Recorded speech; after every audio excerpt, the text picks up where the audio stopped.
Jalan sedia ada di Felda Terapai ke Felda Mayam sepanjang 13.65 km akan dinaik tarafkan pada tahun hadapan. Pengerusi Jawatankuasa Kerja Raya, Pengangkutan dan Kesihatan Negeri Pahang Yang Berhormat Datuk Seri Nurul Azali Sulaiman berkata, ini bagi menyediakan jaringan jalan raya yang selamat dan selesa kepada pengguna. Beliau berkata, projek penaik tarafan jalan ini dijangka bermula pada Februari tahun hadapan dan dijangka selesai pada 2025 melibatkan kos sebanyak RM85 juta. Kita tengok kos untuk membina jalan ini memang agak besar kerana banyak kerja-kerja memotong cerun dan membina jambatan-jambatan kecil terpaksa dibuat untuk mengatasi masalah banjir yang melanda kawasan ini hampir setiap tahun. Jadi saya percaya dengan adanya jalan ini nanti, ya, ini sebenarnya akan dapat meningkatkan accessibility, ya, keterhubungan di antara daerah Pekan, Maran dengan daerah Bera. Ya, jadi walaupun kalau kita tengok jumlahnya agak besar, tapi kepentingannya memang satu perkara yang sangat penting, ya. Alternatif road yang ada jauh.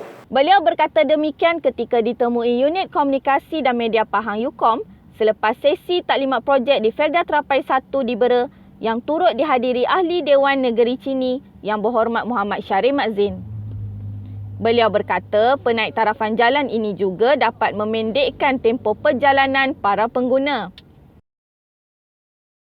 Dalam keadaan biasa sekarang ini, jangka masa perjalanan daripada Bandar Bera ke Pekan akan mengambil masa lebih kurang hampir 3 jam.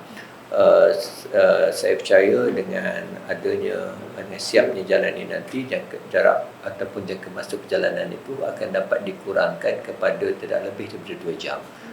Pembinaan keseluruhan jalan pintasan bermula dari Kuala Mentiga Pekan ke Felda Mayam Bera ini turut melibatkan 3 jambatan baru iaitu di Sungai Tiriuk, Sungai Penerung dan Sungai Anak Terapai dan turapan di 1 jambatan sedia ada iaitu di Sungai Bayung. Projek ini juga akan menaik taraf jalan tanah, laterit, konkrit, berturap kepada jalan berturap sepanjang 16 km.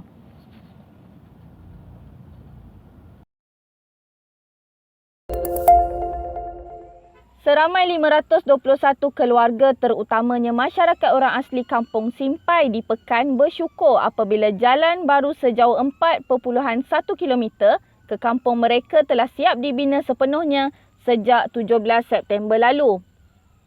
Ahli Parlimen Pekan Yang Berhormat Datuk Seri Najib Tun Razak berkata, projek pembinaan jalan ini telah diluluskan oleh beliau pada tahun 2016 ketika beliau menjadi Perdana Menteri.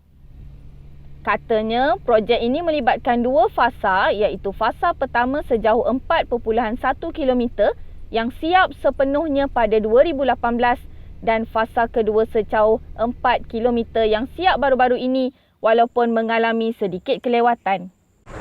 Alhamdulillah, hari ini saya dapat menyaksikan penyerahan resmi jalan ke Kampung Simpai sepanjang 4 km dengan perbelanjaan lebih kurang 9.4 juta. Ini satu projek yang telah dipohon oleh YB Datuk Fakharuddin dan saya telah luluskannya masa saya jadi Perdana Menteri. Dan hari ini dia siap sepenuhnya.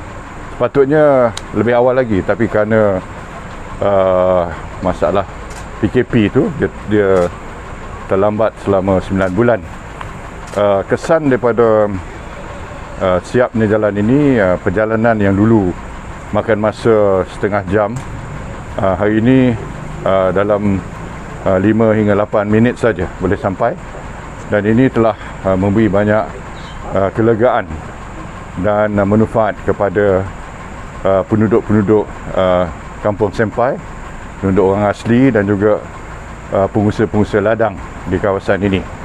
Inilah satu cara di mana kita boleh membantu keadaan hidup masyarakat di luar bandar dan InsyaAllah kita akan teruskan lagi projek-projek seperti ini, bukan saja di Pekan tapi di tempat-tempat yang lain juga. Beliau berkata demikian ketika ditemui Unit Komunikasi dan Media Pahang ketika mengadakan lawatan kerja ke kampung orang asli Simpai di Pekan Jumaat lalu. Beliau juga mengucapkan terima kasih kepada Yang Amat Berhormat Menteri Besar Pahang, Datuk Seri Haji Warosdi bin Wan Ismail kerana berusaha sebaik mungkin bagi memastikan projek Fasa 2 ini dapat terus dilaksanakan walaupun selepas pertukaran kerajaan pada tahun 2018 lalu. Turut sama Ahli Dewan Negeri Bebar Yang Berhormat Datuk Haji Muhammad Fakhruddin Muhammad Arif, Pegawai Daerah Pekan Yang Hormat Datuk Zaliza Zulkifli, Jurutera Awam Jalan JKR Daerah Pekan Encik Nazrul Hisham Muhammad Holdin dan Tok Batin Kampung Simpai Encik Marjan Aris. Sementara itu, Puan Nadira Hassan 41 berkata, dia amat bersyukur kerana jalan ini telah siap sepenuhnya bermula dari luar hinggalah ke kawasan kampung dan sekolah. Datuk Seri Najib lah yang banyak membantu daripada dulu hingga kini, daripada tak adanya jalan sampai adanya dengan nak keluar masuk. Sebelum adanya jalan ni nak keluar tu amat susah, lagi-lagi bila time hujan lah. Jalan licin, berhabuk. Sekarang dah dengan adanya jalan tan ni, alhamdulillah nak keluar masuk pun dah senang dah. Time hujan pun dah tak ada masalah lah lagi lah. Maknanya kalau budak-budak nak pergi sekolah pun senang Nak sekolah pun dah senang, tak sekolah dah ada berdekatan dengan kawasan kampung lah ni dah. Nak pergi pun dah tak sampai 5 minit pun dah sampai dekat sekolah dah. Menurut Saha Baharudin 33, sekarang keadaan amat berbeza jika dibandingkan sebelum ini. Okay, saya Saha Nakib Baharudin, penduduk Kampung Simpai. Saya melahirkan rasa kesyukuran dan gembira kerana jalan tar pun sudah siap daripada luar Simpang sehinggalah ke kampung pedalaman dekat sekolah Kampung Simpai dan perumahan. Kelebihan dia sekarang ni berbezalah daripada dulu sampai sekarang. Kalau dulu jalan merah, saya pun masuk kerja dalam hujan, kadang-kadang jalan kotor habis semua. Sekarang dah siap jalan tar, kiranya banggalah. Seronok lah kiranya ada kemudahan sekarang dah.